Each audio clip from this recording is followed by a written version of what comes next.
Dimension Sphere and Hero's Downfall, which is, well, nearly every deck in the format is leaning on one removal spell or the other. All right, so Jackson kicking it off with a turn 1 Rakdos Cackler. Harrison, a Mutavault of his own, hasn't tipped his hand yet of what he's playing, but he's already under pressure.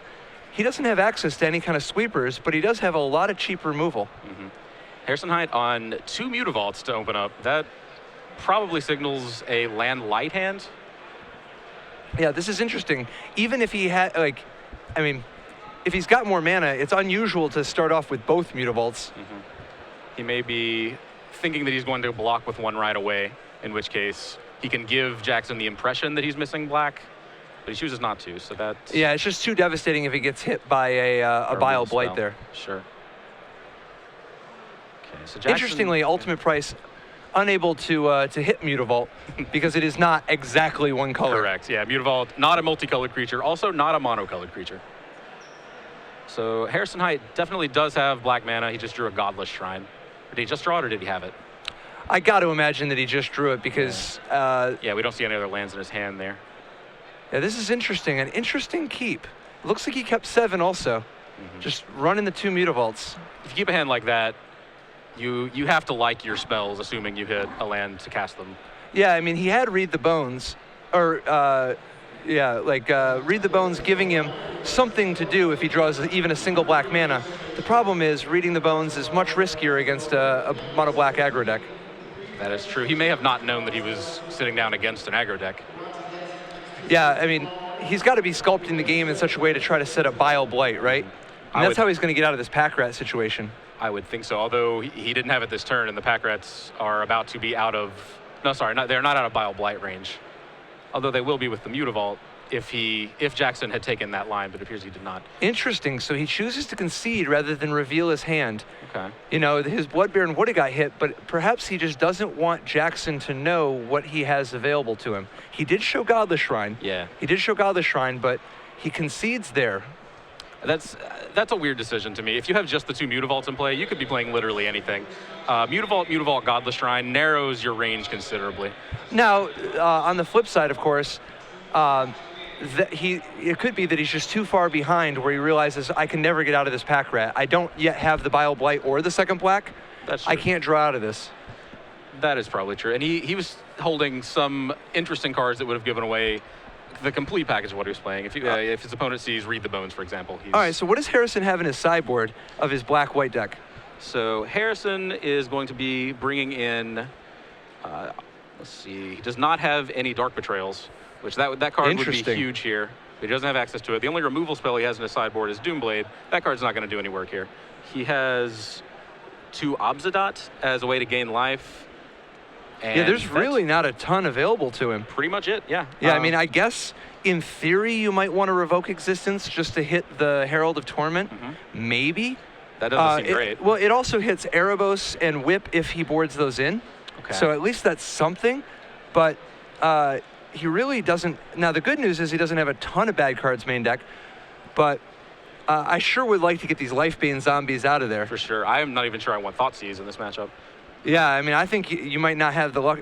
I don't know. It's tough. I guess you have to just bring in the Obsidats and maybe I guess revoke existence. It's going to be a tough matchup. He probably wasn't expecting a lot of mono black aggro. I would doubt it. He has 2 Sin Collector. Now that card might be helpful if he's worried about things like Dark Betrayal post board. Oh yeah, that's true. Plus things like Hero's Downfall, Bile Blight, even like Thoughtseize sometimes will be saved to try to hit the Blood Baron the turn before it comes down. Oh, yeah, you know what? I forgot about Blood Baron. Yeah, actually, he does want Thoughtseize. Now, on Jackson's side... So on Jackson's side, he does have Dark Betrayal. He has 3 of those. And we can...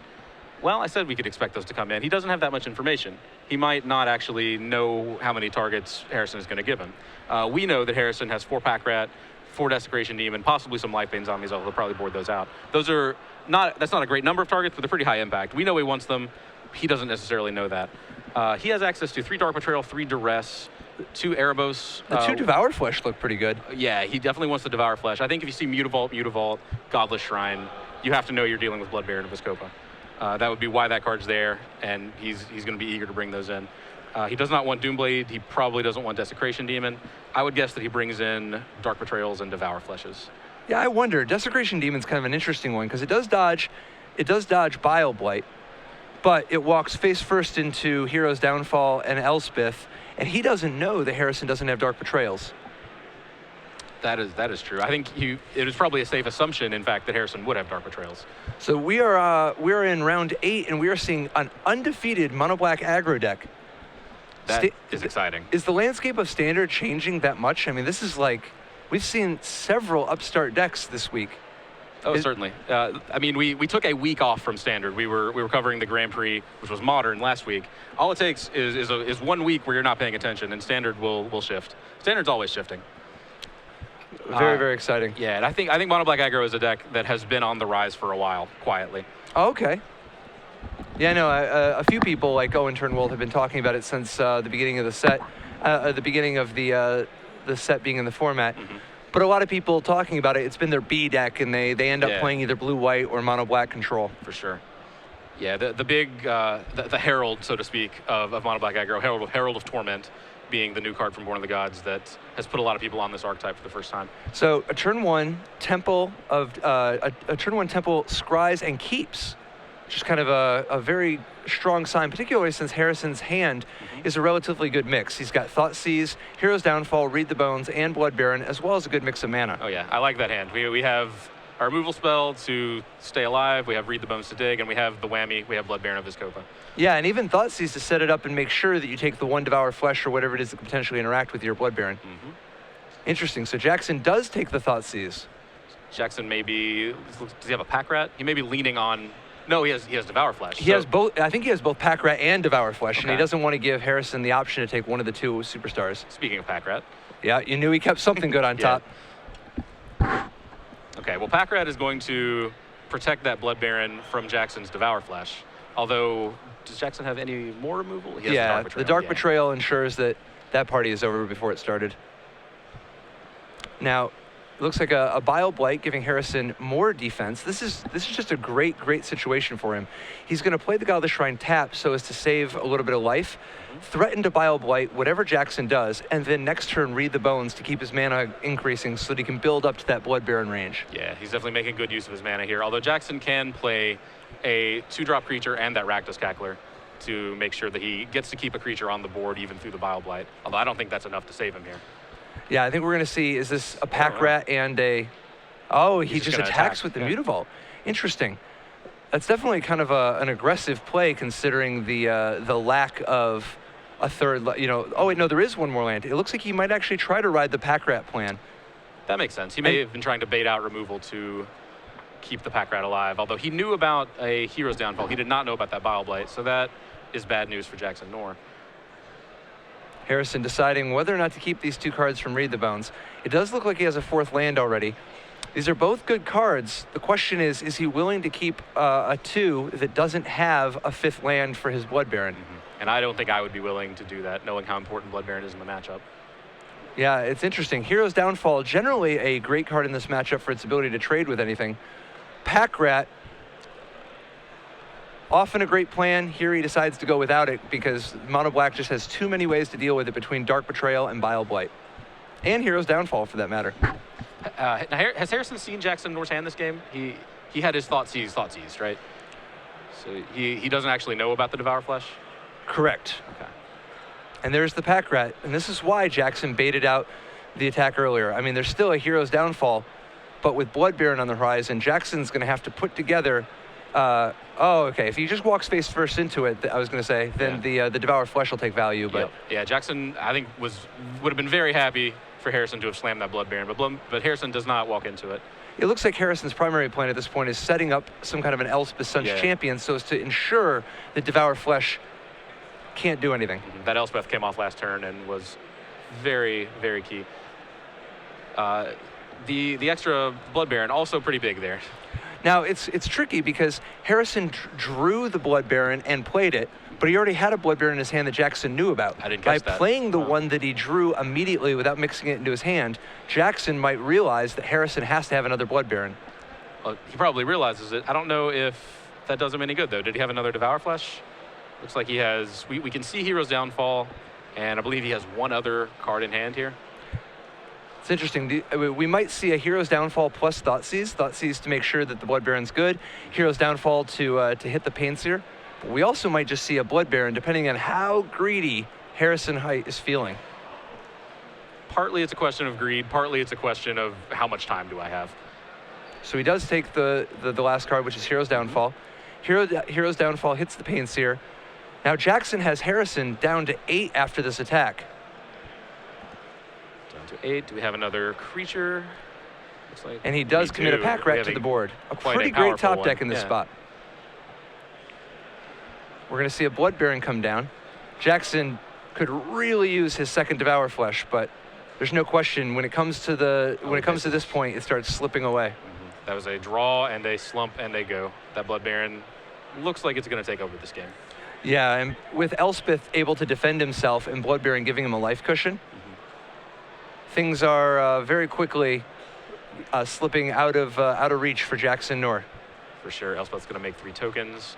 Jackson Knorr can make at most 4 attackers, but Harrison's at a healthy 12. He needs some answers to these creatures quickly. Now, do you think there's any chance the pack rat can do anything for him, or is just Elspeth too big of a threat? Is Elspeth just going to take over the game too much faster than the pack rat could? Yeah, I don't see pack rat doing any work here. Even if pack rat were to grow large and get out of control, once the rats are 4/4s, Elspeth can remove them. Elspeth is an answer on board to pack rat. Yeah, it seems like the most likely scenario is either Bile Blight or, I mean, I guess Hero's Downfall might do a little at actually slowing down the Elspeth, but a Bile Blight itself could kill all of the tokens and allow him to attack and kill Elspeth. Yeah. Which seems like his best chance of actually trying to get back into this. Sure. A Bile Blight on that last turn would have cleared the tokens out, and Jackson would have had enough damage on board to kill the Elspeth. He still has that Blood Baron to worry about, so I don't know what sequence of removal spells Jackson needs to find to get out of this. Bile Blight would be the start, and then Bile Blight into Devour Flesh, I guess, is the next 2 draw steps. Yeah, Bile Blight into Devour Flesh would be real strong. Erebos doesn't do it. Now Erebos is turned on. Okay, now Erebos still can't block Blood Baron, so Blood Baron has him on it can't block anything. It's getting out of there. Harrison Hite did, in fact, choose to bring in Revoke Existence. That's like we were saying. He probably didn't expect it to have any good targets, but he had some dead cards. Well, and Herald of Torment is just such a, like, it's the best card in their deck by so much. Sure. It's kind of nice just having a few answers to it. We see Revoke Existence, the card that has brought main deck Disenchant back in vogue.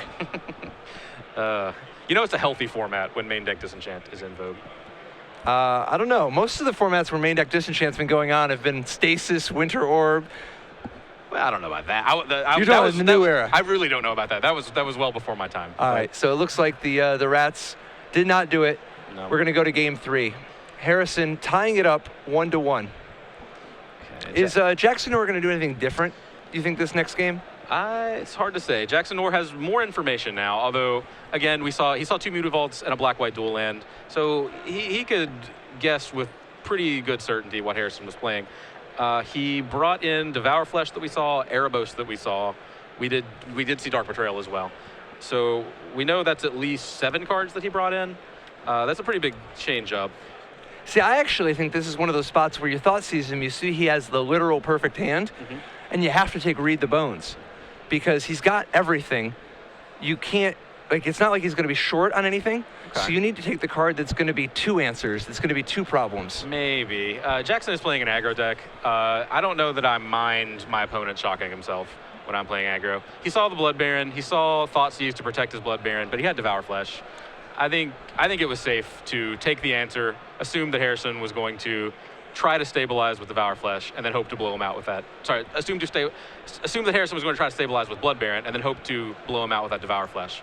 Now, we saw that Harrison not only played around the Devour Flesh, but also drew a backup Blood Baron. But Jackson can't know that. I don't mind Jackson's play at all.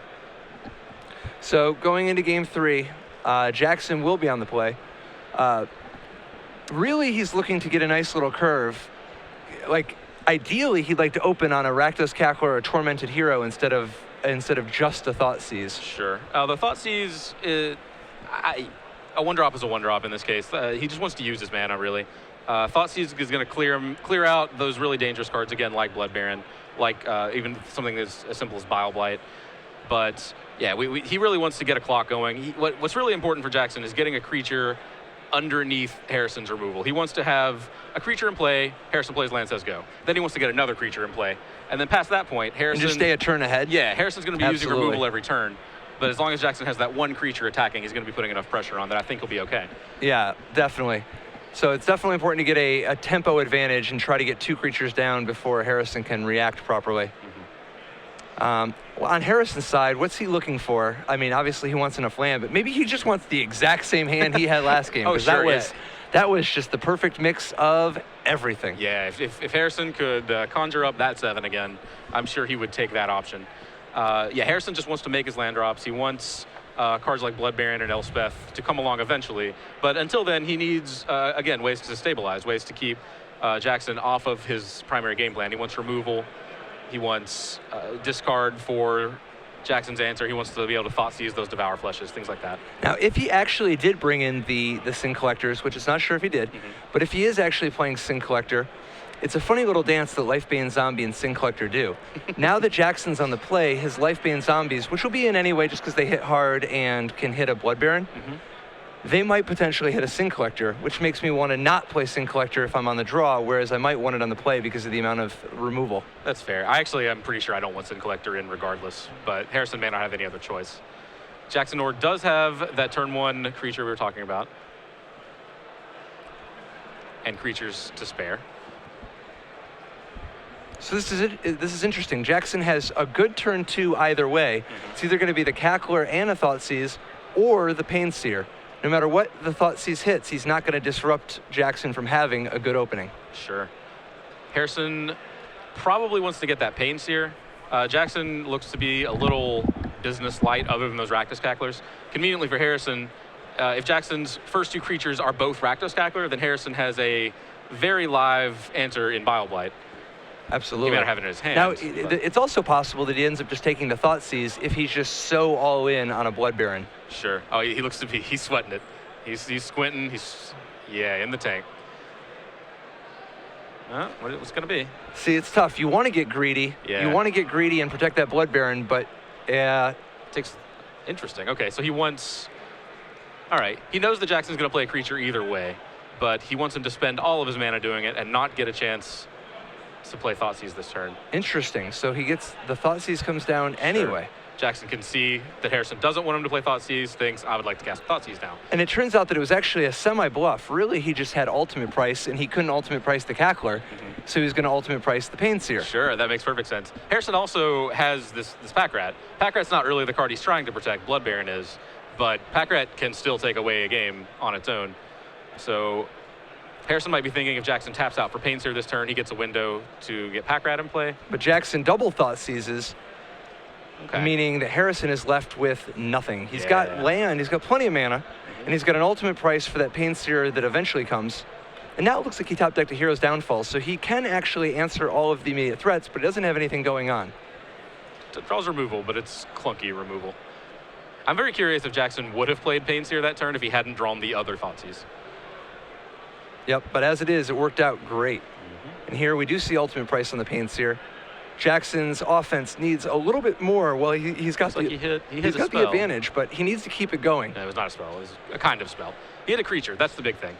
It was like we said before this game, Jackson just needs to have a creature out ahead of Harrison's removal. And Harrison did draw a Blood Baron, which is the absolute stone cold nuts. Now he's just going to Hero's Downfall one of the two creatures. He'll be at half life. However, next turn the Blood Baron comes down and completely takes over the game. Yeah, for sure. That Erebos, it did not impress me last game. It hasn't impressed me this game either. So we do see Erebos. Now Erebos has some interesting functionality against the Blood Baron. It can't block the Blood Baron, but at least it stops the life link. Right, and that's relevant, but that's a lot of extra damage. I mean, Harrison's at 12. This is the difference between 12 extra life or not over the course of the next 3 turns. For sure. I feel like the actual most important thing the Blood Baron does in this matchup is be 4 points of unblockable damage, or at least in this spot. I guess in this matchup, the life gain would be very valuable. And we see another Thoughtseize, this time taking the Cackler that was not played so as to have fuel for the Pack Rat. Oh, okay. was wondering why I didn't The cast Blood that. Baron deciding, is there any reason to not get busy? And I think we're going to see, as a result, Erebos is stopping the life link, Sure. causes the Blood Baron to have to stay home as a, Yeah. you know, because otherwise this is a race you're going to lose. Is it? Well, letting Jackson start making rats every turn, that feels like a race you're definitely going to lose. Another Blood Baron, that helps. You may not be losing it anymore. Harrison says, I have a backup, I have a blocker, now I can also have an attacker. Yeah, I mean, at the end of the day, like, he was at a big disadvantage. He did get lucky to draw the Blood Baron, but he would lose to the board if he attacks, so he's got to take a little bit more defensive of a stance and just hope to get lucky in the future. You know, give himself a little bit more time to draw some cards like either Elspeth or Blood Baron, something to get him back in it. And here we see the second Blood Baron coming down, meaning that he actually has a very, very real plan. Not only does he have 4 unblockable with a great defender, he's got him on a 1-turn clock. He can swing for 4 and then swing for 8. Now what he needs to do is make sure that he doesn't lose to this attack, because each of those pack rats is potentially going to be a 5/5. 5/5, only 2 of those need to get through. Wow, Harrison needs to have something real good, or else this counterattack is going to be lethal. It looks like he drew Desecration Demon. And I don't think that's enough. Makes a rat, untaps, makes another rat. Yeah, and Erebos attacks. Erebos is going to have 4 rat buddies, which is going to be enough so that Erebos gets in there, and there are going to be 4 rats, 3 of which are attacking, and 1 Erebos. That's 4 creatures already that are lethal. Yeah. It takes only 2 of them getting unblocked. Harrison is now dead on board. Do you think maybe Harrison forgot that he was not going to be gaining life when he blocked? Well, the key is that I think Harrison might have forgot that Mutavault is going to turn into a rat, which is going to power up the pack rat, because if it were not for Mutavault, Jackson would be 2 points of damage short. Pack rat math will sneak up on you. I've definitely made some mistakes against an opposing pack rat before, and now we just have to see if Jackson Knorr is going to... What is he doing? Wow, so Jackson did not make the rat. No? Okay. Oh, no, he did. Okay, Oh, he okay. did. Yes, All right. yes. Because that was an Erebos activation we saw. I gotcha. Sure, it was free. I mean, in this spot, Jackson knows he has the win. Yep. He might as well draw the extra card, just see if he happens to draw a land and a Thoughtseize so that he could, you know. Go for the full blowouts. That'll work too. So we do see a Dark Betrayal on Desecration Demon. And now everybody gets in there, and this is going to be game. Well played by Jackson Knorr. Game and match. And Jackson Knorr is going to be the first player in our tournament to lock up top 8. Yeah, see, the spot there is he's trying to play around the possibility of Dark Betrayal. Because that's the way things go wrong right there, right? Oh, sure. But in the end, he decides he obviously can't wait. Blood Baron is going to kill him next turn. Right. He has to just go for it. This is Now or where never, things are at. For sure. And Harrison Hite does not look happy with his decision to attack with that other blood.